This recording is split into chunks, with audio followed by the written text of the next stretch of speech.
ओम नमः सिद्धेभ्यः। ओम नमः सिद्धेभ्यः। अहिंसा परमो धर्म की। आचार्य गुरुवर श्री कुंद कुंद भगवान की। आचार्य गुरुवर श्री ज्ञान सागर मुनि महाराज की। आचार्य भगवान श्री विद्यासागर जी महाराज की।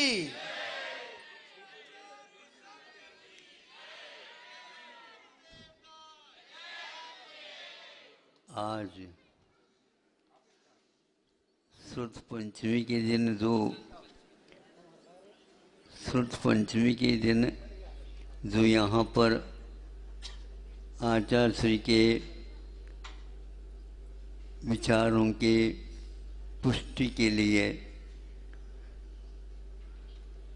प्रतिभा मंडल का उदय हुआ था, तो उसमें लगातार वृद्धि होती ही जा रही है। और आज यह वसंत पंचमी है। आया वसंत पाला उड़ंत कहावत है।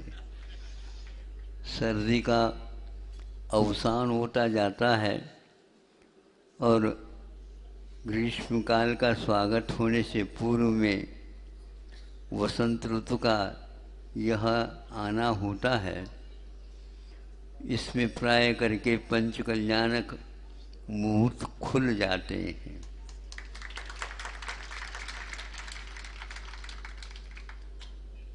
गुरु जी का हमेशा भारतीय संस्कारों का यत्र तत्र स्वागत हो और उसी के अनुसार भारत आगे बढ़ता चला जाए, अथवा दो प्रकार से बढ़ना होता है। कभी कभी आगे बढ़ने की अपेक्षा से सेना को पीछे की ओर बढ़ना भी सिखाया जाता है। ऐसा इसलिए आवश्यक होता है कि सामने वाला व्यक्ति समझ सके नहीं, क्योंकि विदेश में हमेशा भविष्य के ही गीत गाए जाते हैं और उन्नति उसी को मानते हैं। नहीं, अतीत के अनुसार भविष्य का भी निर्माण होना चाहिए। अकेला भविष्य हमारे लिए क्या उजाला दे सकता, कभी भी नहीं। तो इसका प्रारंभ भी यहीं पर हुआ था और होता ही जा रहा है, और उसका फैलाव भी इतना हो रहा है। ये तो गुरु जी को समझना है, हमें कुछ समझना नहीं है। अभी क्या आवश्यकता है और वो योगदान उनका, संकेत उनके, ये सारा उनका सारा का सारा उन्हीं का है। हम मात्र एक उसका अनुकरण करें, अनुसरण करें और उनके संकेत के अनुसार ही अपने कदम भले ही धीमी गति से हो, किंतु मजबूती के साथ हो। आज भारतीय शिक्षा और चिकित्सा के विषय में काफ़ी ऊहापोह हो रहा है और काफ़ी लोगों का ध्यान इस ओर आ रहा है। ज्ञान तो आता था, लेकिन ध्यान आ रहा है और वह अन्यत्र कहीं भी ध्यान मिलता नहीं है। उस ध्यान के लिए ज्ञान को संयत बनाना अनिवार्य होता है। हम ज्ञान को यदि संयत नहीं बनाते तो हमारा ध्यान, हमारा लक्ष्य, हमारे जो इरादे हैं वो कभी भी पूर्ण नहीं हो पाएंगे। ध्यान से आप पढ़ें, ध्यान से आप सुने, तो फिर पुस्तकों की कोई आवश्यकता नहीं है। अभी आप लोग कहते हैं ना, अब हमें रास्ते की ज़रूरत नहीं है। हमने कहा रास्ता तो बहुत, जितने भी प्रशासन शासन आ रहे हैं वो बहुत ध्यान दे रहे हैं। काय के लिए? रास्ता बनाते जाओ, रास्ता बनाते जाओ। रास्ता तो बनाते जा रहे हैं, लेकिन रास्ते पर चलने वाले के लिए कोई चिन्ह नहीं मिलता है, तो प्रश्न चिन्ह खड़ा हो जाता है। आज जितनी भी पढ़ाई है, उन पढ़ाई के ऊपर प्रश्न चिन्ह लगते चले जा रहे हैं। ऐसे अवस्था में हमें ज्ञान से महत्वपूर्ण ध्यान की ओर देना है। ध्यान वह है जो उस दर्पण में पूरा का पूरा हमें जो ज्ञेय है और वो ध्येय है। ज्ञेय का अर्थ जानने योग्य होता है। जो जानने योग्य होता वो पाने योग्य होता, ऐसा नहीं होता। लेकिन जो ध्येय होते हैं वो पाने योग्य भी होते हैं और ज्ञेय भी होते हैं। हमारे लिए बच्चों को ज्ञेय के साथ ध्येय की ओर बढ़ने का उपक्रम बनाना यह प्राचीन भारत का लक्ष्य रहा है। किंतु बीच में कुछ अतिरेक होने से अथवा प्रमाद होने से अथवा यूँ कहो कर्म के वेग इस प्रकार आने से भारत को बहुत लंबा विषय समय का एक ठोकर लग गया। और ठोकर लग गया तो एकदम वो ठीक नहीं हो पाता। ठोकर को ठीक करने के लिए वो भीतर से उसको सेक अधिक देना पड़ता है, उसको गर्म करना पड़ता है। उसमें रक्तस्राव जहाँ पर रुका हुआ है, हमारे ज्ञान का रक्तस्राव यदि रुकता है तो बेहोशी की ओर जाता है। ध्यान रखना, जो ही जहाँ कहीं भी शरीर के अंग उपांगों में जहाँ रुक जाता है रक्तस्राव, रक्त का स्राव नहीं, रक्त का स्राव तो रुकना चाहिए, रक्त का संचार जो है वह बढ़ता रहना चाहिए। ज़्यादा भी संचार होता है ठीक नहीं माना जाता, ज़्यादा धीमी से चलता है वो भी ठीक नहीं माना जाता। इस प्रकार या आप भले सो जाएं लेकिन फिर भी रक्त संचार ठीक होने से आपकी निद्रा सुखद होती है। आपकी निद्रा में अच्छे स्वप्न भी आते हैं। इन स्वप्नों की बड़ी अध्ययन करने की आवश्यकता पड़ती है और शुभ चिन्ह भी माना जाता है। लेकिन जिस निद्रा में बेहोशी रहती है उसका जीवन भी बेहोश में ही भविष्य में रहने की संभावना रहती है। 20-20 वर्ष भी यदि मान लो बेहोशी में रह रहे हैं, भोजन पानी आदि कर रहे हैं, लेकिन उससे कोई प्रयोजन सिद्ध नहीं होता है। इसीलिए हमारा ज्ञान सही काम करता है तो अवश्य ही वहाँ पर कहना पड़ेगा ध्यान का स्वागत किया जा रहा है अथवा ध्यान की ओर भी ध्यान लक्ष्य है। तो अपने यहाँ ध्यान आते ही ये अपने आप ही अपना विषय बन जाता है। वो विषय बन जाने का मतलब अपने जीवन में ही आ जाता है। तो बच्चों को पहले मुखाग्र करने का जो पाठ दिया जाता था उसका यही ध्येय था।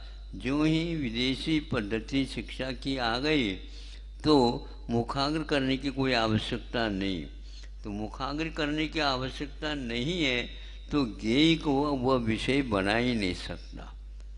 क्योंकि एक श्लोक देते हैं तो वह श्लोक मुखाग्र होने के उपरांत उसके लिए जो एक एक चरण की व्याख्या की गई है वो पूरा का पूरा उसके दिमाग में आ जाता है। दिमाग में आ जाने के उपरांत वह ये मुखाग्र अच्छे ढंग से कर ले तो किताब पढ़ने की कोई आवश्यकता नहीं होती है। तो फिर अपने आप ही एकांत में थोड़ा सा बैठ जाए तो उसके दिमाग में ध्यान में अपने आप ही आने लग जाता है। गुरुजी ने शिक्षकों ने हमारे लिए किसके लिए विशेष रूप से जोर दे करके कहा था, उसको देखते ही अपने आप ध्यान लगता है तो वह अर्थ अपने आप ही सामने तैरता हुआ आ जाता है, जिसके माध्यम से हम 1-1 घंटे व्याख्यान दे सकते हैं। 1-1 घंटे व्याख्यान दे सकते हैं तो वो जिसके ऊपर हमने घंटों का ध्यान लगाया वह प्रवचन के रूप में प्रवाह के रूप में आ जाता है। कहीं से भी प्रश्न कहीं से भी शंकाएं कर लें उसका उस व्याख्यान के माध्यम से उन्हें सामने सामने दिखने लग जाता है। इसलिए प्रतिभा संपन्न विद्यार्थियों को और विशेष कहा जाता है कि तुम कानों को तो इधर रखो, आंखें बंद कर दो बेटा। नहीं समझे? आंखों को बंद करने के उपरांत इधर उधर चित्रवृत्ति जाती नहीं, और कान अपने कानों में तो उपयोग रखो, तो निश्चित रूप से ज्ञान संयत हो जाता है। दो इंद्रियां ऐसी हैं जो हमारा ध्यान बट करके बाहर की ओर वस्तुओं के साथ संबंध रखती हैं। वह आँख और कान, ये दो हैं। ये दो कान बहुत अच्छा है, लेकिन ये कान सुन करके ये कान से बंद कर देना चाहिए ताकि संग्रहित हो सके। आप लोगों की दुकान ऐसी हैं, इस कान से सुन करके इस कान से छोड़ देते हो। दुकानदार ऐसा नहीं होते, ध्यान से सुनते हैं, ग्राहक की वृत्ति क्या है अध्ययन करते हैं, कहाँ से आए पता नहीं, अपने आप ही मालूम पड़ जाता दुकानदारों को। नहीं समझे? उसके माध्यम से ग्राहकों को दे देते हैं, तो वह भी ढूंढता ढूंढता आता है। नहीं समझे? क्योंकि एक भाव रखा है। एक भाव समझते हो आप? आज एक के बहुत मूल्य हो रहा है, यानी एक इसलिए आवश्यक है। एक शिक्षा, एक दीक्षा, एक चर्या, एक सारे होने से क्या होता है, अपने आप ही निखार आने लग जाता है और उसका आकर्षण भी बढ़ता चला जाता है। तो एक भाव रखेंगे, एक आचरण रखेंगे, निश्चित रूप से अनेकों का कल्याण आप कर सकते हैं। तो आज इस प्रकार बहुत पहले जिनको प्रवेश लेना था, लेकिन हम प्रवेश के लिए आग्रह ज़्यादा नहीं करते। नहीं समझे? हमारा माल ही बताता रहता है। नहीं समझे? हाँ, यदि बढ़िया माल हो, बढ़िया चर्या हो, बढ़िया शिक्षा दीक्षा हो, तो वहाँ निश्चित रूप से अपना प्रभाव डाले बिना नहीं रहता। हीरा तो कहीं भी रखो, वो अपने पहलुओं के माध्यम से चारों दिशा में अपना मूल्य बताता रहता है। वह कभी बताता भी नहीं है, लेकिन सब लोग जो भाव अब बता दो। नहीं समझे? हमें तो माल खरीदना है, हमें माल खरीदना है, धन नहीं खरीदना। धन में तो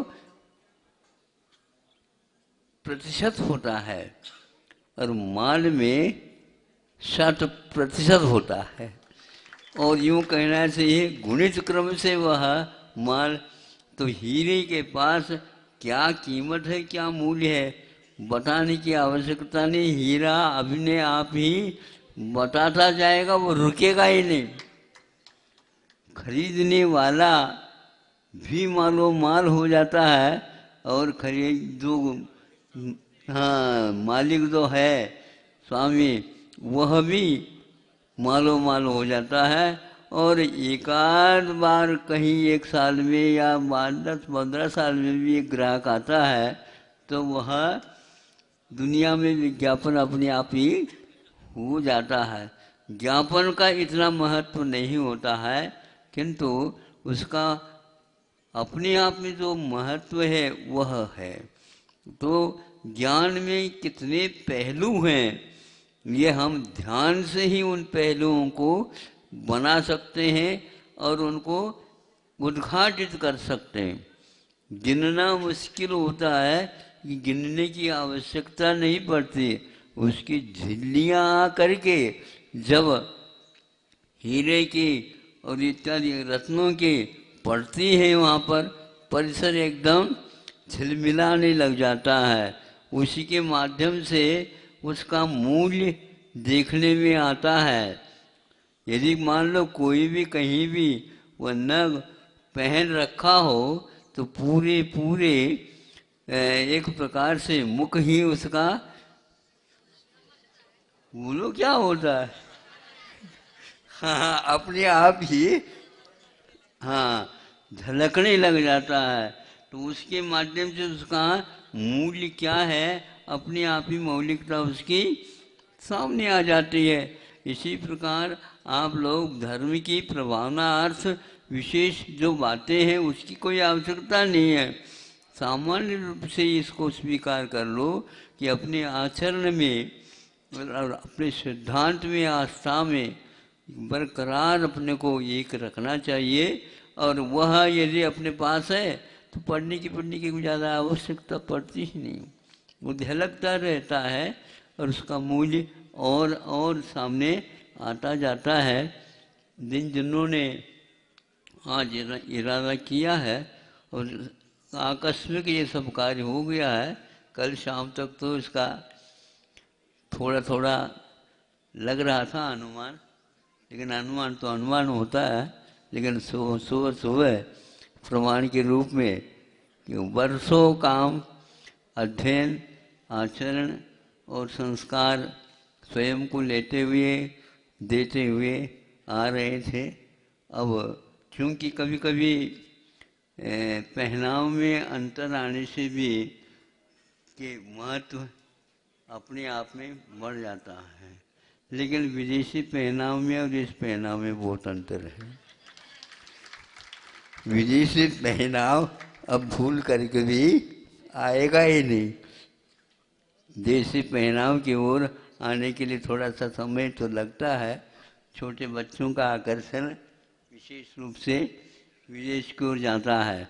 विदेश का अर्थ विशेष देश का नाम विदेश है, उसमें क्या बात है। हम तो मध्य प्रदेश से उत्तर प्रदेश को विदेश मानते हैं, उत्तर प्रदेश से भी पंजाब को हम विशेष देश हैं। देश देना अनेक हैं, तो महाराष्ट्र है, तो महाराष्ट्र में क्या है, वो ये महाराष्ट्र एक राष्ट्र का ही अंग है, लेकिन राष्ट्र का महत्व बढ़ाने के लिए विशेष रूप से महाराष्ट्र ये राष्ट्र एक राष्ट्र है, वहाँ 100 राष्ट्र भी है। हाँ, तो ये सब अध्ययन करने योग्य है।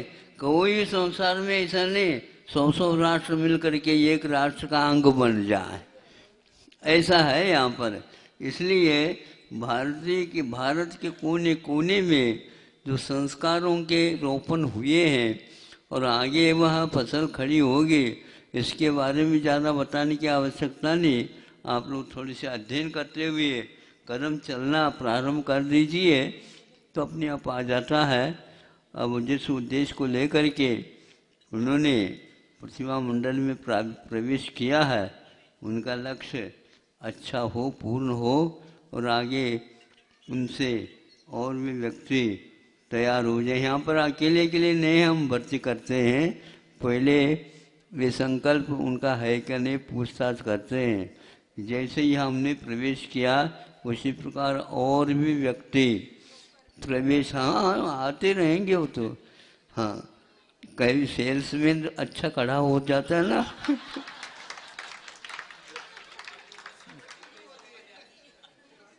हाँ, तो फिर तो वह महत्व तो बढ़ेगा ही।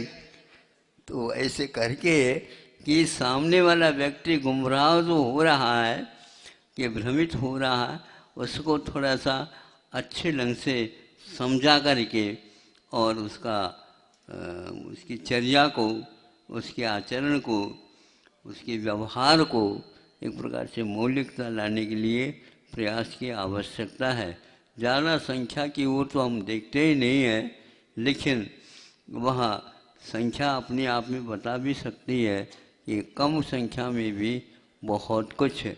हाँ, गन्ना होता है ना, गन्ना को जो है खरीदने वाला व्यक्ति जो है ना, गन्ने के ऊपर की चूल की ओर ज़्यादा नहीं देखता।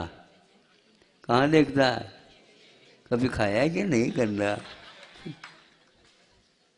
हाँ, तो नीचे की ओर देखा जाता है, नीचे की ओर उसके पोर छोटे भी क्यों ना हो, किंतु पूरा का पूरा मिठास नीचे रहता है। तो मूल में हम ज़्यादा महत्व देते हैं किंतु चूल के ऊपर के पीछे से नहीं। वैसे चूल में जो है एक प्रकार से ज़्यादा गाय हैं, भैंस हैं, बैल हैं, उनके लिए वह ऊपर का हिस्सा होता है विशेष रूप से, किंतु नीचे का हिस्सा एक प्रकार से उसकी मिठास को लेकर के रहता।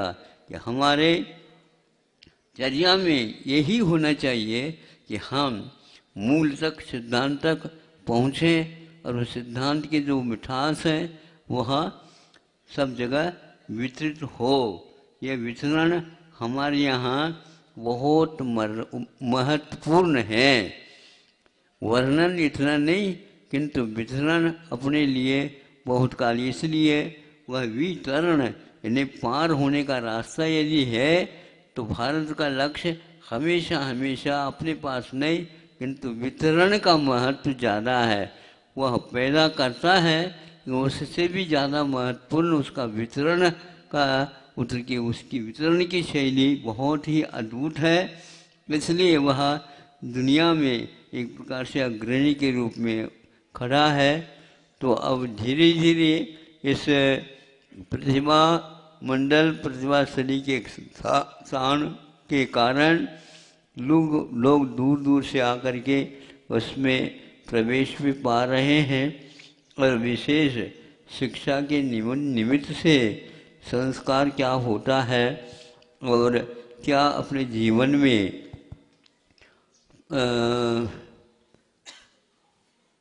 अपने को प्राप्त करना है, उपलब्धि करना है, इसके संस्कार ये विशेष रूप से सदस्य लोग पढ़ा रहे हैं।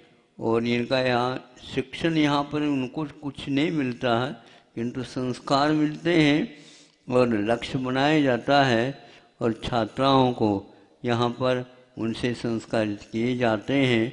और पहले मैं सोचता था कि कौन छात्रा छोटे छोटे कहाँ से आएंगे, कौन इनको पढ़ाएगा, सारे आज तो विशेष रूप से क्या होगा। लेकिन वह धीरे धीरे प्राथमिक के कक्षा के बाद माध्यमिक जब आते हैं तो वो आप कहने लग जाते हैं हम तो यहीं पर पूर्ण करेंगे, क्या हम तो यहीं पर विद्या अध्ययन पूर्ण करेंगे और जीवन भी हम पूर्ण करेंगे।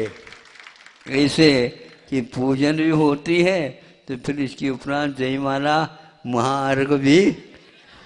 अभी तो ये लोग पूजन के लिए तैयार हुए हैं, अब महाअर्घ भी इनको कहाँ पर चढ़ाना उनको सोचना है।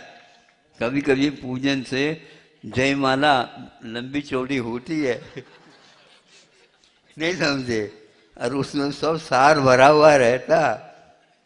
ये अपने अपनी जयमाला सोचें, विचार करें और सब लोगों को इसी प्रकार। तो हम तो महाराज प्रतिभास्थली में आए हैं अध्ययन के लिए, लेकिन हमें तो यहीं पर रहना है।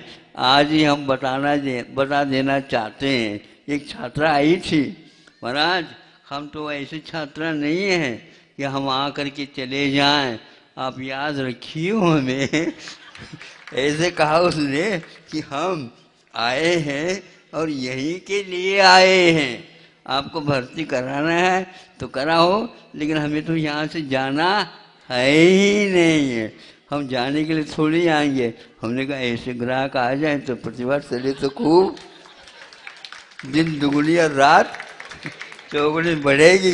हमारा कोई भी विशेष श्रम अपेक्षित नहीं है, हम तो बैठे बैठे आशीर्वाद देते रहते। ये लोग कहते हैं आप ये सब कर रहे हैं, हाँ वो कह देते हम भी।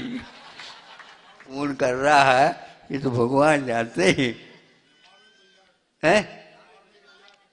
हमें यही से प्रारंभ हुआ है, प्रतिभास्थली का उदय यही से हुआ है। गुरु जी का वह पुण्य तिथि थी और श्रुत पंचमी भी आई थी, और आज भी भर्तीकरण हो रहे हैं। अब इतना ध्यान में रखना है कि जो व्यक्ति घर में एक एक दो दो व्यक्ति के रूप में रहते थे, अब यहाँ पर माँ संबंध रहे हैं। तो मिल करके रहना ये भी बहुत कठिन होता है। लेकिन कठिन कुछ नहीं है, पता ही नहीं लगता है। सारे के सारे दिन कैसे, वर्ष कैसे व्यतीत हुए कोई पता नहीं है। लोग आकर कहते हैं यहाँ पर कौन सा जादू है, तो न जादू है न टोना है, नहीं समझे। किंतु यहाँ की टोन और यहाँ पर यहाँ की रहने शैली, उसी में ये सब कुछ है। इसको आपको देखना है। जितना कहूँ उतना कम है, इसलिए आज तो इतना ही कह देते हैं। अहिंसा परमो धर्म की। आचार्य